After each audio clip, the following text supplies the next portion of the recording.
You know, there's an old urban entertainment legend that the new Twilight Zone started to drop in the ratings and drop in recognition after this segment. I don't even know where to start with this.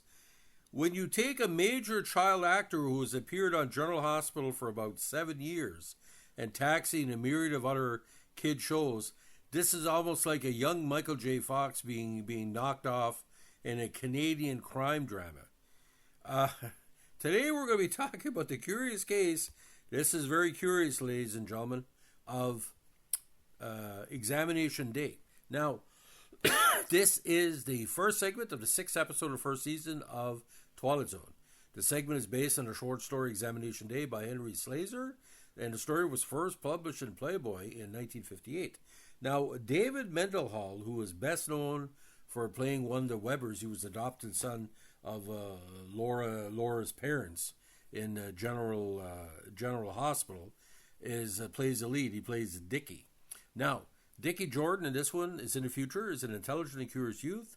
He and his family live in a dystopian future where it rains all the time and there's bad parking, sort of like Vancouver in July. Now, on Dickie's 12th birthday, he's required by law to undergo an intelligence examination. Dickie's birthday, his wish is to do well in the exam. He's very eager and a good young kid. His parents appear stressed and avoid his questions. When the time comes, his father brings him to a government testing facility. There he's given a serum to ensure he tells the truth and given a series of intelligence assessment questions. After the test is complete, Dickie's parents are contacted by the government and told that Dickie's intelligence exceeded the legal limit, and so he was executed. The parents burst into tears as the government examiners asked them how they would like to handle their son's remains, whether his body should be interred by the government or if they would prefer a private burial.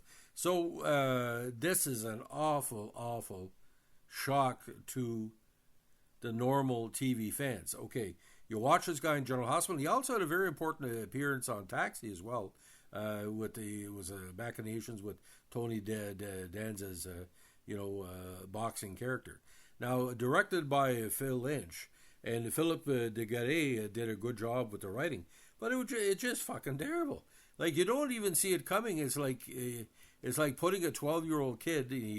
I think Mendenhall at the time was 14 or 15. It's like putting a young kid on a firing squad in the midst of the Romanian Ceausescu era. I mean, is that cruel? Now, ironically, one of the most interesting reviews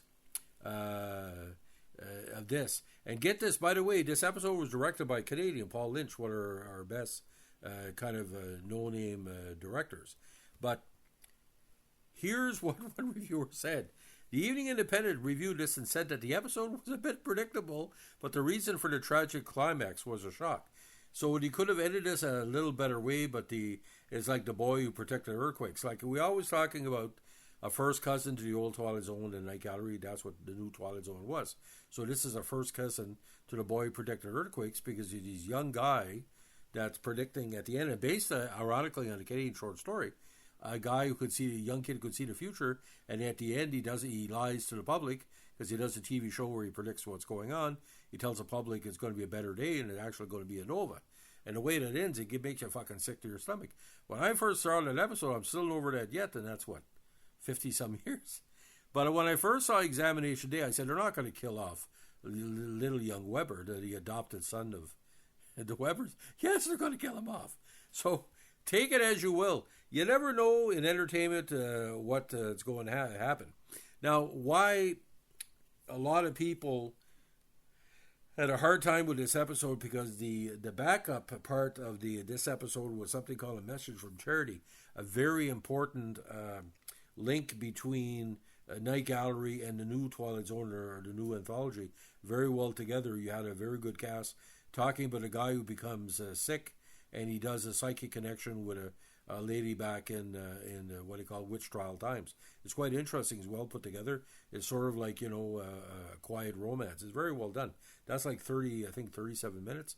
But to start with Examination Day, in some places in Canada, I don't think this was shown twice. There were so many complaints going on. But a lot of reviewers said, the ratings started to drop after episode 6.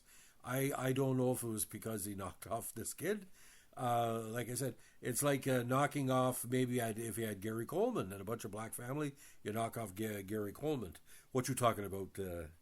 So, ladies and gentlemen, this is a very important episode because it's not exactly what we were expecting. The only other negative about the episode, the actors who play his parents, Christopher Alport, Elizabeth Normand, they do their best, but they're so weak compared with David Mendenhall. Mendenhall, like I said, he was a child star like crazy, but he kind of, not say backed away from entertainment, but he did a whole bunch of different stuff. So to back up with Mendenhall, I just want to remind people where he came from. He was also in the movie Sylvester Stallone Over the Top, but it was later on. Now, he's a Cal State University San Bernardino alum, including University of Southern California and a Southwestern Law School. Now, he eventually, after his major acting career was done, he enrolled in a theater program at California State University, San Bernardino. In 96, he went to USC and graduated magna cum laude in 98 with a bachelor's degree. Later that year, he attended the Southwestern Law School, graduating in 2001. Now, he has since worked at the legal departments of several entertainment companies, including NBC Universal Television Group, Buena Vista, and from 2007 to 8, he was the clearance coordinator for the NBC television program Deal or No Deal. Now, afterwards, he worked in the prize department on GSN Live for the Game Show Network, and later as a prize producer for shows on NBC and Fox. In 2012, he returned with a brief role in the Bobcat Goldthwait's God Bless America. Now, I'm going to give you a reason why maybe people get pissed off. From 1984 to 87, he won a lot of major roles. In 84, he won Soap Opera Digest Award Outstanding Youth Actor in a daytime soap for GH. 84, he won a Young Artist Award, Best Young Actor in a daytime soap for GH again. 85, he won a Young Artist Best Young Actor again, and Outstanding Youth Actor, and animation voiceover for the Bernstein Bears. In 86, he was a voice actor. He also won a Youth Artist Award, Exceptional Young Actors in Animation, Series Specials and Feature Film for Rainbow Bright, The Star Stealer. He was also nominated in the same category for the Transformers, the movie. Now, he was mostly a voice actor.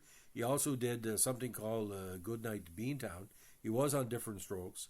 A big part of the Rainbow Bright series, The Voice, playing Chris.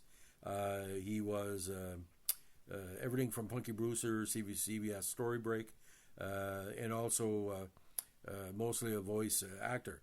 Now he came back to acting for different projects, including God Bless America. So again, from maybe the early 1980s to the late 1980s, he was a sought after youth voice and real life actor. Over the Top again, playing Michael Hawke. He was drawing a lot of fans. So, as it stands right now, ladies and gentlemen, I don't know if that episode, if it were put out in syndication, to be banned because it's quite a shock. Like I said, it's a baseball bat over the head. Did the ratings go down because of this? Well, actually the season got better after episode 6, but who's counting? So, ladies and gentlemen, oh yeah, if anybody can update me on this, was Twilight Zone shown on Friday nights across Canada? I don't know. CHSJ would show it. I think it was 7 o'clock local time, which was 2 hours before prime time in the States. So we get it all early, and there was additional scenes because almost we got the Twilight Zone syndicated one. So ladies and gentlemen, if you like what we're doing here, what our Twilight Zone podcast, the new Twilight Zone, let us know in a like, comment, subscribe, or share. Bye.